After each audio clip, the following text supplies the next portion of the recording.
Either they give up or there is no deal. These are the stark and uncompromising words that define President Trump's approach to Iran. This simple declaration represents a significant departure from the intricate and often frustrating world of international diplomacy, where nuance and compromise are the traditional tools of statecraft. The policy is a high-stakes gambit, one that redefines the parameters of engagement with a major regional power.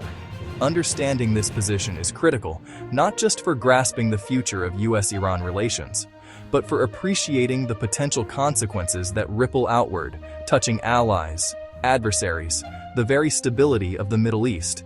The importance of this policy shift cannot be overstated. It moves the diplomatic goalposts from achieving a negotiated settlement, one that balances concessions and gains, to demanding a complete capitulation. The term unconditional surrender is a relic of a different era, most famously invoked at the end of World War II, Germany-Japan.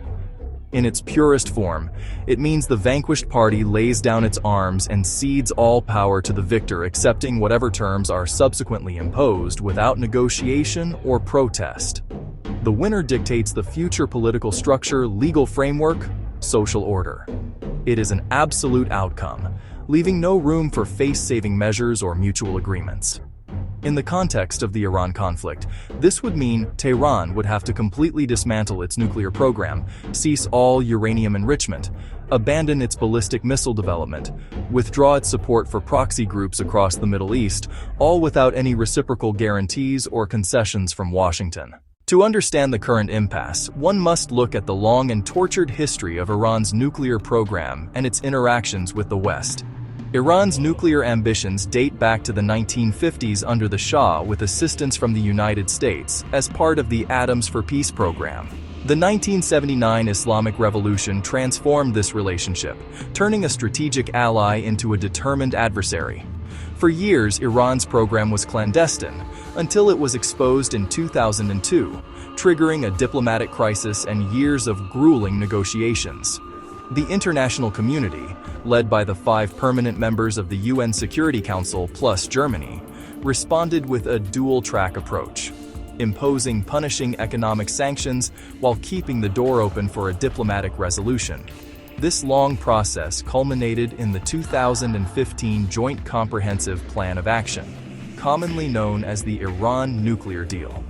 This landmark agreement was a classic example of multilateral diplomacy, built on compromise. Iran agreed to stringent, verifiable limits on its nuclear program, including dismantling thousands of centrifuges, shipping out its enriched uranium, allowing intrusive international inspections in exchange for the lifting of crippling international sanctions. The American withdrawal from the JCPOA in 2018 under President Trump marked a pivotal moment, shattering the international consensus that had been painstakingly built over more than a decade. The administration reimposed and dramatically expanded sanctions under a maximum pressure campaign, aiming to force Iran back to the negotiating table to accept a more stringent deal. This strategy, however, did not lead to new negotiations. Instead, Iran retaliated by gradually and deliberately breaching the limits set by the 2015 agreement. It began enriching uranium to higher purities and accumulating a larger stockpile, effectively reducing its breakout time, the time it would need to produce enough fissile material for one weapon. The history of these negotiations demonstrates a clear pattern. Progress, however slow and frustrating, has only been achieved through dialogue and mutual accommodation. Unilateral demands and pure pressure have historically led to stalemate and escalation. Iran has shown a willingness to negotiate and make significant concessions when offered a tangible path towards sanctions relief and economic normalization. Conversely, when faced with ultimatums and isolation, its leadership has consistently chosen a path of defiance and escalation. Trump's current demand for unconditional surrender ignores this historical lesson, opting for a strategy that has previously failed to produce the desired results, and has instead pushed Iran closer to the very nuclear threshold the world has sought to avoid. The demand for Iran's unconditional surrender has profound implications, not just abroad, but also at home within the United States. On the surface, the policy projects an image of strength and resolve, It resonates with a segment of the American electorate weary of complex foreign entanglements, preferring clear, decisive action. But this hardline position carries significant domestic risks. It closes the door to diplomacy. President Trump's demand for unconditional surrender does not occur in a vacuum.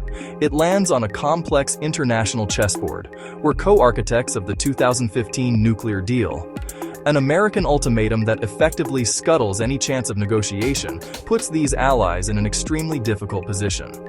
Beyond its traditional allies, the unconditional surrender doctrine pushes Iran closer to America's primary geopolitical rivals.